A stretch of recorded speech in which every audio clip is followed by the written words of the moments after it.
Brim is shaking. But I guess after today, we don't have to call him Baby Brim anymore. So Cardi B's fourth child was Stephon Diggs. Well, we've been calling him Baby Brim since he was born. What's the name? But his big brother Wave leaked his name. And there's other ways that they showed that Cardi B's baby name got leaked, but I thought this was a cute story. I hope she doesn't get mad. There's a lot to this story. Let's talk about it. So if you know anything about Cardi B is like this with her fans. She's always on live, showing her life, showing her world, and she showed her kids' world. And the kids, the babes are going to talk. So she was on live. I saw this on Uncut, and it said, did Wave just reveal Baby Brim's name? So check out this video. It's cute. She cut her eyes at Wave so crazy. Just check out this clip. Don't ask me why my kids is up at this time. They took a nap in the afternoon. My other two are sleeping. Wave and Culture is up, and Blossom and Brim is asleep.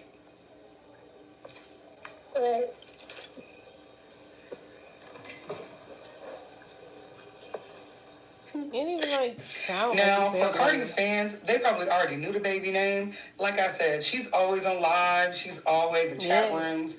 And this was a video of Wave saying the baby name another time. She's talking about his hair. Wave, they got a Dominican blowout, looking like a real Dominican poppy. Oh, my goodness. I love the low cultured kids.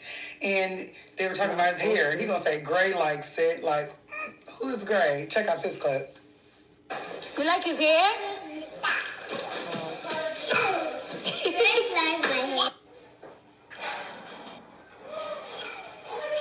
You look cute. You look cute. Look at my boy. My boy got cute. I got some handsome boy. You like his hair? We ain't just gonna get on Wave, though. We ain't gonna tear my nephew to shreds.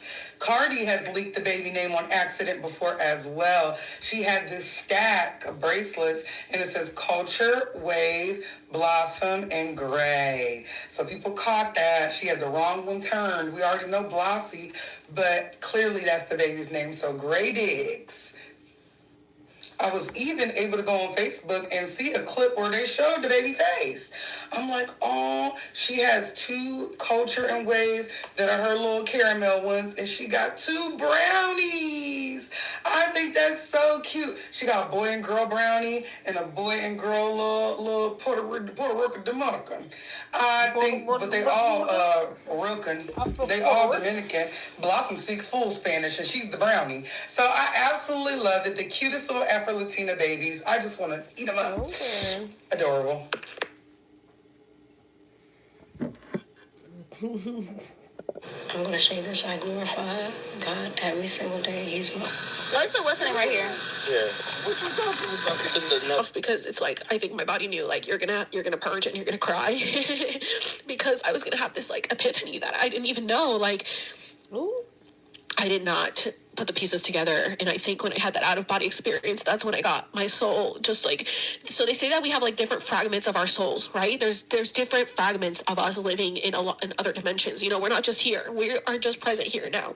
But we do have other fragments that exist and live in other dimensions. And I think that when I was so sad in the shower and crying, and I had that moment, I think that another fragment of my soul came in and took over because the other Alex just couldn't handle the pain anymore.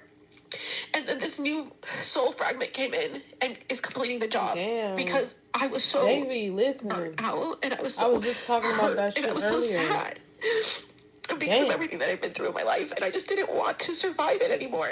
On that and note, I just think that when I had that out-of-body experience, it's just like when a new version of me came in and said, I got this, girl. And this is me now. And I just can't believe it because I never thought that this would be me. Like, and so it's crazy to think about because I never knew this version of me existed. And this is why I believe that I did have a soul swap, that something else came in, like another fragment of my soul came in and took over and is finishing the job because she said, okay, it's done. You've done enough. You've suffered enough. And now we got this. And I haven't stopped since. Like, it's just been, it doesn't matter. Like, I post every single day and I'm always doing my work internally, doing my shadow work, journaling, manifesting. It's just become my lifestyle now. It has become my lifestyle now. And I love it. I love it, and I know that I'm not doing what's conventional and I'm not doing what's easy. And so it's a harder path for me, but it's so worth it to be me, you know? And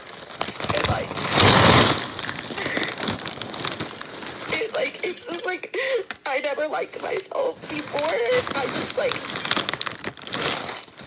just thought because, like, people always had issues with me, so I thought, like, obviously I'm a problem, right? And I guess, like, I just need to work on myself and change myself. And now, to just be myself and to be me is, like, so free. And to love myself. And, like, and I've talked about it, like, I have an episode, How to Not Be a Pick Me, you know? I was a pick me. I just wanted to be loved and I just wanted to be cared for, you know, and I just wanted to feel like I mattered. And if it wasn't for me doing it for myself, what would have happened? You know, I did this for me. I put myself out there. I made my videos even when people tried to shut me down. Damn. I spoke out. I did what was best for me, even when I thought I was going to be all alone, even when I was scared, like my sister was going to turn her back on me. Because it was difficult for her through my awakening when everyone thought I was crazy. You know, my cousin would be like, yeah, you're crazy. Like, if people would just think I'm crazy. I would get bullied and harassed on the internet every day. You guys know my account got taken down. It was really, really difficult, but that's why I know that, like, there must be something else that came in and really just pumped me into gear because I just didn't give up, and I still don't give up even today. I have an account warning on my TikTok, like, they're gonna take my account down, they're trying to say, because my videos, and even today, like, oh, it just says it right here, look, I'll show you guys. Account warning. You may lose access to your account. No. This little number. The best opportunity to succeed in 5 years. People underestimate what they can do in 5 years. They overestimate what they can do in 1 year, okay? So if you give yourself a little rest, you'll be a lot more successful in the long term. Are you trying to be a streamer for a year and burn out? Watch Ludwig's VODs of his streamer university. Okay. I watched the whole, like, what, 4 or 5 hours? Because I take time off. I think it's worth it. I go to Dodgers games, I hang out with my fiance, I do whatever. But I think time off is important. That shit actually matters. It will help you in the long run. It will also help you be a more well-rounded individual. People who stream every day, they become rotted individuals. All right? I think experiencing life makes you a better streamer, makes you a more well-rounded person. This also matters. Do we have a question on that? Did you start taking days off once you were big or when you were still small? All right, guys, hold on. That's a good question. Did I take days off when I was making it big? Okay, look, it's true that when the number's going up, it is really exciting to ride that wave and do as much as you can to keep it going. It's like what you guys are doing currently with Streamer University. I gotta go live every day. Okay, that's fine. I think it's okay for short periods of time to do that, but make it a short period of time. Recognize, hey, I'm catching this wave. I'm gonna take some time for myself after, all right, to catch up on the life that I haven't been leading because I've been so focused on work. It's really easy for streamers to fall in the trap. You know the trope of, like, the working husband, barely knows his wife, barely knows his kids, works every day? Streamers do that to themselves all the time. So many streamers have amazing relationships online, offline. They barely talk to the people they stream with. They have no personality. They give everything to their creation, and then they're a husk of themselves. In 10 years, you will not be hearing about them. I promise you that. Yeah. All right. Who's your GOAT? There's another homework assignment. I need you guys to be writing down who your streaming GOATs are. Now, for this specifically, all right, it is important for you to study what you are passionate about, okay? You cannot be a streamer if you do not watch streams. It just doesn't work. You don't actually care about the medium. Maybe you just like the idea of being big and successful. Maybe you like the idea of being rich. I'm gonna say Carmen King. Damn, Lil Simsy. This is random. This is so random. Random people popping up. You wouldn't think. Like, streamers, like, when I think, who do I, like, just, like, really fuck with? And I'll, like, catch a live and all that shit. Low-key Bondi Blue on YouTube. Fuck with it. That's coming to mind. For It's Rocks. I used to watch her a lot, like, religiously. I haven't been on her lately. I don't even maybe I need to get back to that. But okay, anyway. But they not like streamers like Twitch. Anyway, let me go on. Rich, you'll just never be successful if those are your reasons. You have to truly love streaming to be a big streamer. All right? So what does it mean when I say who's your GOAT? I need you to find streamers in the niche you are in. Okay? If you are doing sports, don't put down, Jeffree Star as your GOAT or whatever. Try to make it somebody who's in the same sphere as you. All right? So for example, look, everyone knows Anthony Edwards? All right, Anthony Edwards often says he's inspired by KD. KD, talk to him in an interview, he says he's inspired by Kobe. Kobe obviously inspired by Michael Jordan. Most of you probably don't know who David Thompson is. Okay, that's the domino piece that started it all. He inspired Michael Jordan to be the player he is. We stand on the shoulders of giants, respect these giants, study your GOATs. I'm gonna give you a few examples of people who I like right now. Oh, thank you. And so when I ask you to write down these GOATs for this homework assignment, I want you to write down 3 people and why. What about their content do you find so alluring? So I'm going to give you examples so you can do this easier. Joe Bart, king of the content funnel. We'll talk about the content funnel a bit later. Okay? RDC, they're probably kings of authenticity in streaming. And I think authenticity is what audiences really enjoy, right?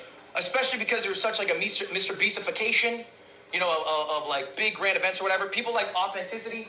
A friend group who are actual real life friends, can't get much better than that. And then KDB, she's funnier than I'll ever be. So honestly, I watch funny people to hopefully pick up a thing or two. So anyway, that's an example of a few GOATs. I need you guys for your homework. All right, this is it. All right, there's 3 things. I'm only checking for 2. First one, I need your goals, at least 3 for the end of the year. I need you to think about the schedule. I don't need to see what your schedule is, but start thinking of an ideal schedule. And then finally, write down your 3 GOATs and why they are your GOATs, what you admire about them. And I want to just actually take a few right now. Does anyone have some goals that they share with the class? Bonnie, please. What's a goal? Like lose my imposter syndrome, because I do struggle with that a little bit. Lose your imposter syndrome. Yeah. I think, Bonnie, a good way to phrase goals are things you can make actions on, right? So losing imposter syndrome is hard because it's a little open-ended. So maybe write down things you appreciate about yourself every day. Like building confidence in ways that you can make tangible actions towards, as opposed to hurting yourself in your own goal. In your own goal, you've labeled that you have imposter syndrome. But if we were to make our goal, hey, I'm gonna say things I appreciate about myself in the world and the friends that I have in my life, then that works towards your goal without phrasing your goal in a negative way. How about an example of some GOATs? Who here has a GOAT in mind? Someone they really like, someone they think's great, that inspires them? What you got? Extra Emily. Extra Emily, and why? I like her. Driving? No, I'm just playing. No. I'm just playing. I like Extra Emily too. My car is total too, but that's not the point. I like that she just does like solo streams. I did the same thing where I just travel on And IRL? Yeah, I'm about to do a Europe tour solo. Just me and my camera. And the confidence she has walking in those places. Yeah. I think that's great. Raise your hand by show of hands. Do you want to be a streamer? By show of hands, do you want to be a streamer? All right. Now we're gonna sit on this for a moment. Do you want to be a streamer? This question about it, because maybe you don't actually want to be a streamer. You want to have what streaming can get you. But there are quicker, better, more efficient ways to do that. Maybe you actually just want to be rich. Maybe you want a large social media following. Maybe you want to have a creative outlet. Streaming might not be the best path.